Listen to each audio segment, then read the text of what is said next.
Chapter 18. Jabari and Gavi shouted, and Iba screamed as they saw Ben go over the edge.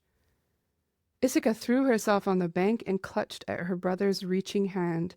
She saw the exact moment the water touched Ben. His eyes went wide with horror, and then they stared blankly, as though the water had killed him instantly.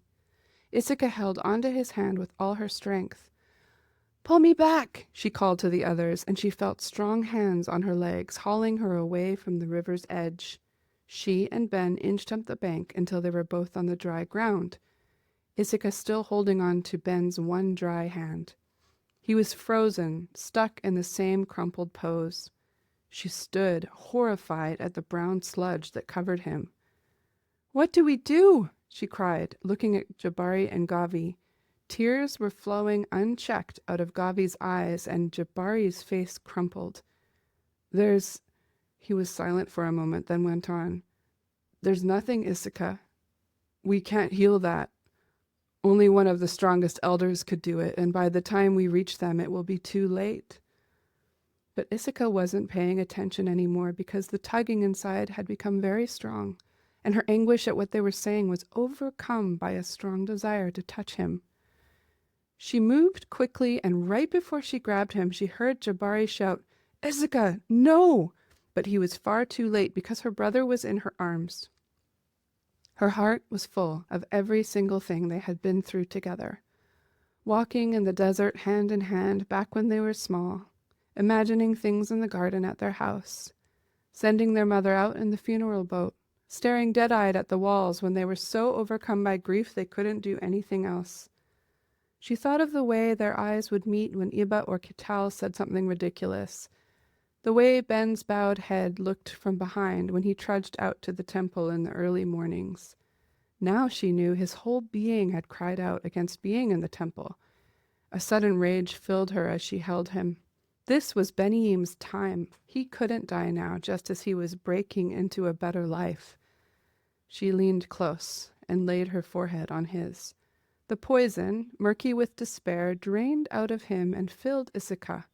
But instead of killing her, it met the fire in her heart and fizzled. The poison met the strength of the trees moving through her and vanished like steam.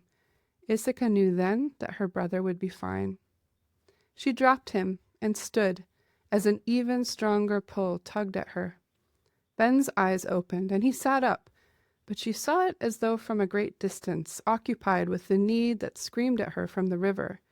She turned her back on the others bending over Ben and dove into the river in one straight, clean dive, like a water bird. Some part of her protested that she had never done this before, that she shouldn't know how to shape her body to cut the water, but it was drowned out by the thudding purpose in her blood.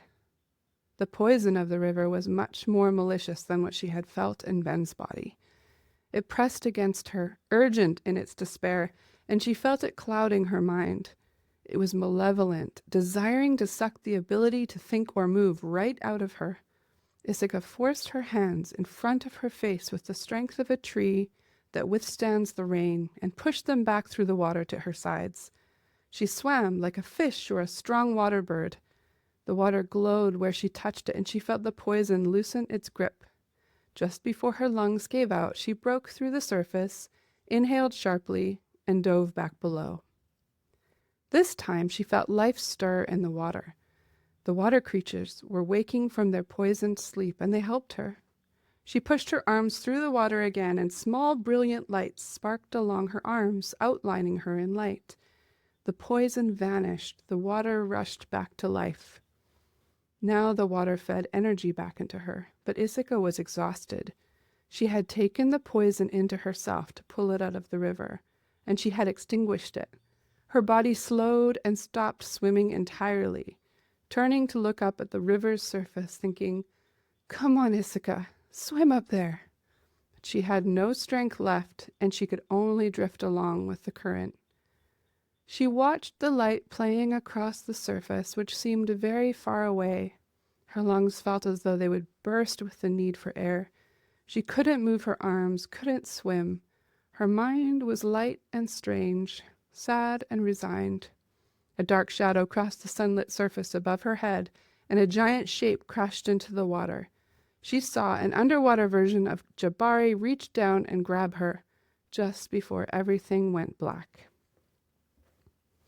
Jabari looked up from Ben and knew Isika was going to jump 2 seconds before she leapt. He lunged for her, but he was too late, and he watched her dive perfectly, her body cutting the water like a knife. Fear and anger flooded into his body, shaking him from head to foot. He waited for her to freeze as she hit the water the way Ben had. Then he gasped. He saw her swimming under the murky water, and where she swam, gold lights flashed behind her, clearing the water. Slowly the river shifted from dull gray-brown to a light tea color. Isika surfaced and took a breath, then dove again. Jabari was speechless. He sat down to take off his boots, glancing back at the river repeatedly as he did so. He couldn't lose her in the water. The lights coming off her now were gold, blue, and green. The water started to move properly, like a real river, with sunlight glinting off it in flashes that blinded him. The river was whole again, but Isika didn't surface, and Iba was crying. "Don't cry, little one," Jabari heard Gavi say. "She'll be okay. Look, Jabari is going to get her."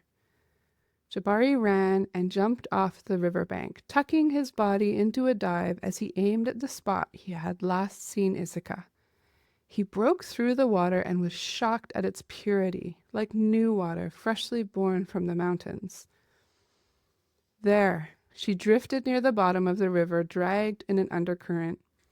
Her eyes met his, and he saw sudden hope in them as he reached for her. He grasped her arms and pulled, but now her eyes were closed and she was limp. Jabari put one arm around Isika and under her arms to hold on as he swam to the surface. She hardly weighed anything. He broke into the air and swam as quickly as he could to the bank. Isika was so thin, like a child, he thought, though she was 14. 14! How could a 14-year-old poisonlander heal a poisoned river? And how had she done it without a cleansing fire or a staff? She had used only her body. Jabari had never heard of such a thing. He reached the bank, and Gavi leaned over the edge to pull her up, quickly placing his hands just under her collarbone. She coughed as Gavi sent healing into her, willing the water out of her lungs. She vomited water onto the bank, then curled onto her side and was still. Iba threw herself at her sister as Jabari wearily climbed out of the water. Gavi let the sobbing little girl hold on to Isika tightly.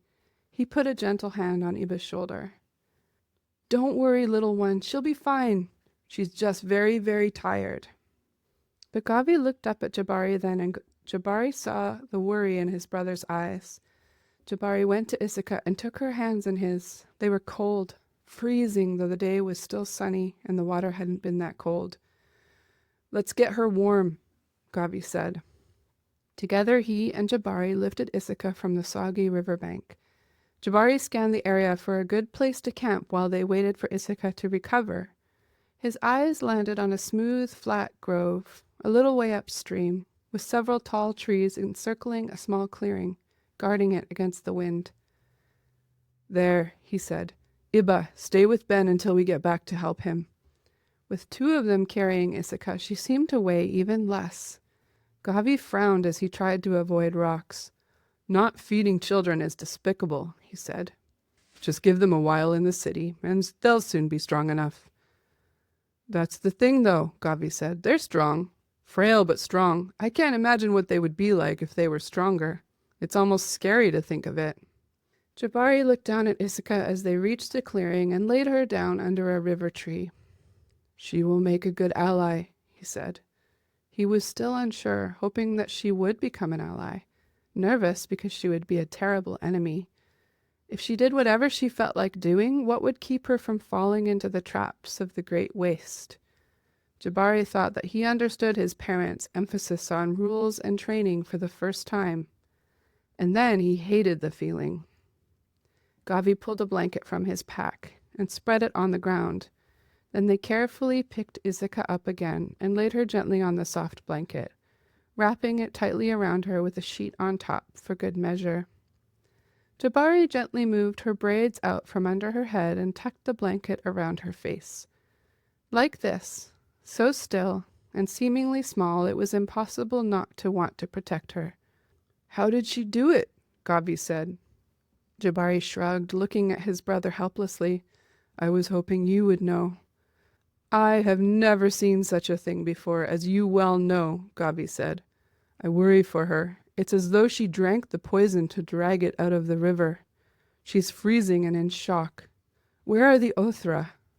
They turned to go back to Iba and Ben and help them to the new camp space, and Gavi continued to mutter, "Why didn't they come when their precious children were in danger?"